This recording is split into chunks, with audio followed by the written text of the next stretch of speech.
isa na diyan ng pagtitiis, pagsasakripisyo. Kaya kayo ngayon ay nag-aaral para magkaroon kayo ng magandang future. Sino dito nag-aaral ng ayaw ng magandang future? Lahat kayo gusto magkaroon ng magandang hanap buhay, ng magandang buhay, ng maayos at payapang buhay. Balit hindi nyo alam na ang Diyos nakaplano na ang napakagandang paraiso para sa inyong lahat. Amen!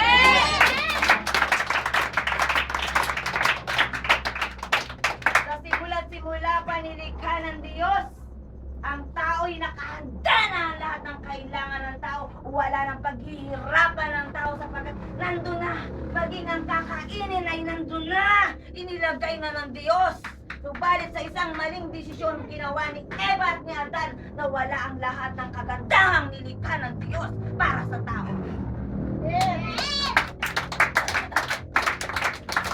Sino ang susundan nyo? Si Eva at si Adan? O si Jesus? Jesus! Nakita ninyo yung ipinakita kanina? Kung paanong namatay si Jesus sa krus? Binitbit lang ba niya, tinila ang krus, saka siya nagpapako sa krus? Hindi.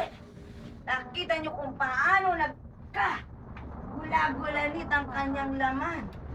At kung paano umagos ang dugo sa kanyang laman at buong katawan. Dahil kanino? Para kanino? Bakit mahina ang sagot nyo? Ngayon, ano ang sasabihin nyo sa hirap na nangyari kay Jesus? Sino ngayon ang ipaglalaban nyo? Jesus! Mahina! Jesus!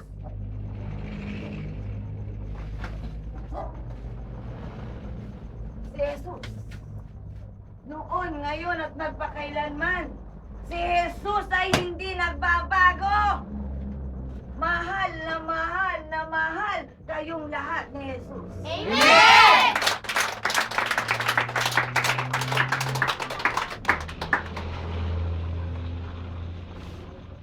Kaya nyo bang gawin ang ginagawa ng Holy Spirit?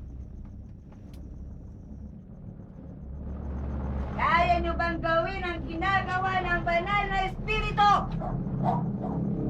Ano ang sabi ng salita ng Diyos? Magagawa ng tao ang lahat ng bagay kung siya'y mananatiling nakakabit sa puno. At sino ang puno? Jesus! Si Jesus! Amen. Walang imposible sa Diyos. At sino mang nananalig sa Diyos ay makagagawa ng mga bagay-bagay na ginagawa ni Jesus. Sapagkat pupunta na siya sa Diyos.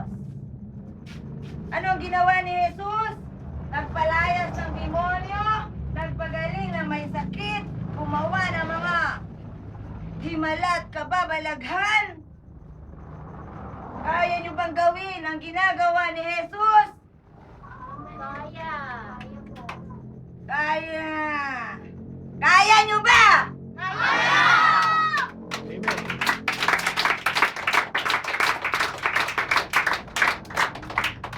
Hindi nyo talaga kaya kung ang inyong puso at isipan ay magkaiba.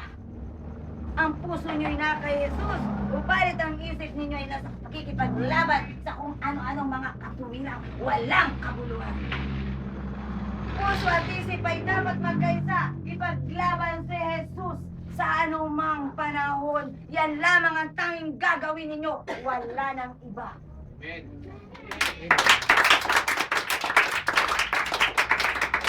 Sapagkat kapag yan ang pinag-ukulan nyo ng pansin, hindi yan masasayang. Wala kayong gagawin para sa Diyos na hindi babalik ng Diyos. At diyan ang kayamanang iniimpok nyo sa langit. Amen! Ang gawain nito ay umpisa pa lamang sapagkat kayo pa lamang ang sumusunod ng tuloy-tuloy sa Diyos. Dito sa gawain ito na inumpisahan ng Holy Spirit, kayo pa lamang ang umpisa. Ang iba ay nag-umpisa subalit nangalaglagat, natalo ng problema, naghanap ng himala, gustong makita na ang pilay makalakad at ang bulag ay makakita. Ano ang tunay na himala? Ang isang taong masama, mabago ng Diyos.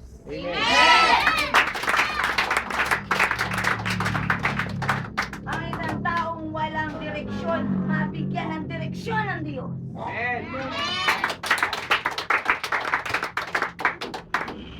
Ang tunay na himala ay ang pagbabago ng puso, ng isip, ng buong pagkatao. Ang luma ay bago na, wala na ang dati. Ngayon ay bago ka, kasama ang Diyos. Huwag mong intindihin kung manatili kang physically blind. Hayaan mo ngang matang niya rin bulag, sapagkat may dahilan kung bakit ka bulag. Maaaring ayaw ipakita sa iyo ang kagandahan ng mundo, sapagkat kung makita mo baka magkasala ka at di ka makapasok sa langit. Di baling pumasok ka sa langit na bulag. Huwag lang mapasok ka sa impyerno na may mata ka, na makikita mo doon ang walang kamatayang apoy at walang kamatayang ukod. Wala pang ganit sa tawa.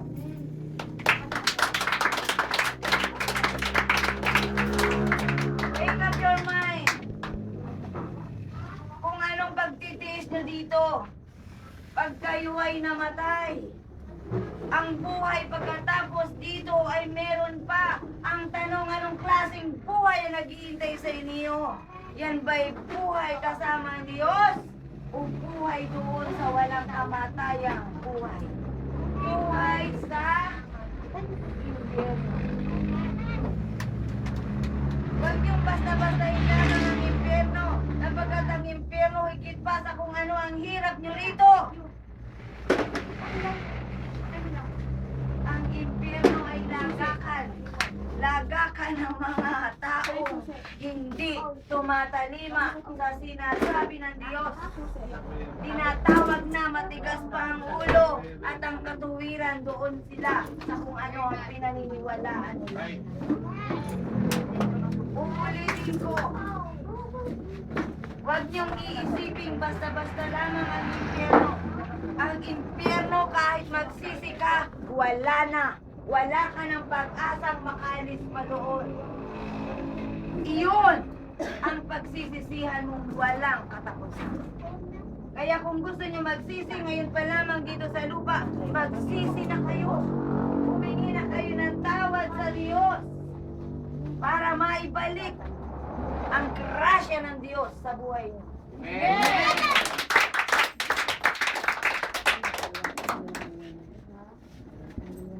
Sinong tawang hindi mamamatay? At ano ang katwiran ng tao? Okay lang. Di naman natin alam kung saan ang bukas. Bakit? Meron na bang mamagat sa langit? Meron na bang nagsabing ito ang langit? Yan ay mga pangangatwirang. Kayo rin ang magdadala sa kapamakan sa buhay niyo. Simple lang. Paano ka ba naging tao? Paano ka ba nabuhay na siyam na buwan sa sinapupunan ng nanay mo? At lumabas kang napakaganda at napakagwapo. Di ka naman hinulma ng nanay mo sa tiyan niya. Ito ang ilong na gusto ko sa anak ko. Ito ang mata. Ito ang kulay. Pero lumabas ka na napakaganda. Kahit mo sabihin, kulang nga lang ng tangos ang ilong mo, ginawa ka pa rin ng Diyos. Amen.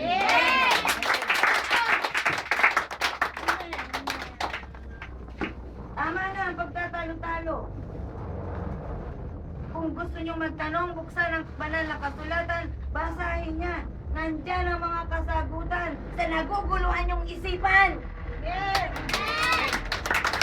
Sa mga anak, sa mga suwain sa magulang. Ano ang payo ng Diyos? Anak, ibigin at igalang mo ang iyong ama at ina. Dahil sila'y nalalabuan na. Kapag problemado, walang pera, walang magulang na pangiti pa rin, kahit wala ng pera. Oo, meron, marahil ngingiti. Pero sa kaloob-looban. Nalulungkot pa rin. Kapag walang maiyabot sa anak na nangangailangan. Pero ano ang sabi ng Biblia? Ano ang sabi ng salita ng Diyos? Hindi lamang sa tinapay na bubuhay ang tao, kundi sa bawat salita na mumutawi sa bibig ng Diyos. Amen.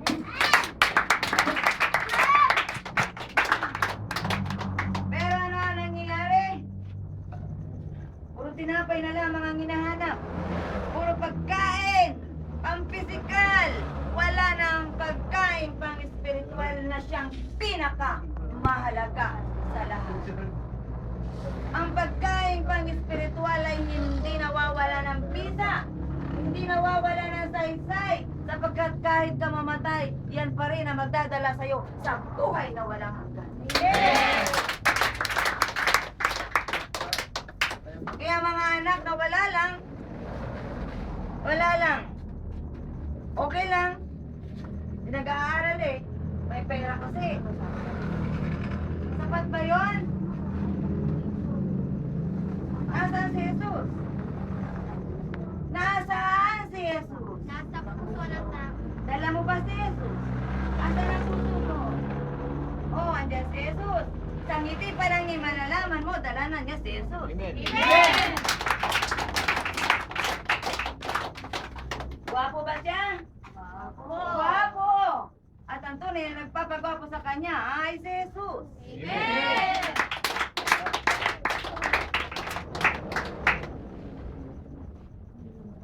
Kung alam lamang ng mga magulang ang pinakamahalaga sa buhay ng tao. Alam niyo ba? Eberlili ka? Buksan mo yung FB.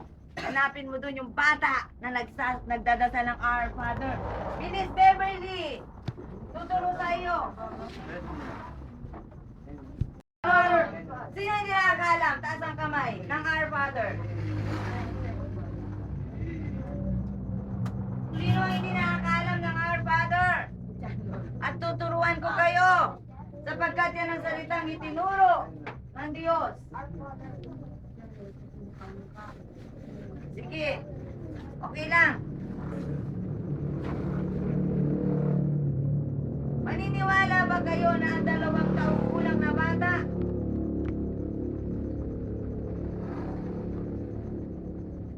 kayang ipuhin ang puso nyo? Kayang gisingin ang mga natutulog yung diwa? Ilang taong gulang na kayo? Narinig ka ako eh. Kapag nagdasal kayo ng ama namin, kapag na-distract na kayo, ano ang gagawin nyo? Papanood ko sa inyo kung ano ang ginawa ng batang yan. Kahit may mga distraction, nagdarasal siya, nakapikit ang mata, at nakaganito ang palad niya. Kayo kaya? Sino sa inyo hindi pwedeng lilipas ang isang araw na hindi magdarasal ng Our Father? Pag di nyo dinasal yan, di nyo kilala si Jesus. Hello? Kapag hindi nyo nadasal ang Our Father, hindi nyo kilala si Jesus. Kapagkat ang Our Father ay ginawa ni Jesus para sa inyo na hindi marunong lumapit sa Diyos.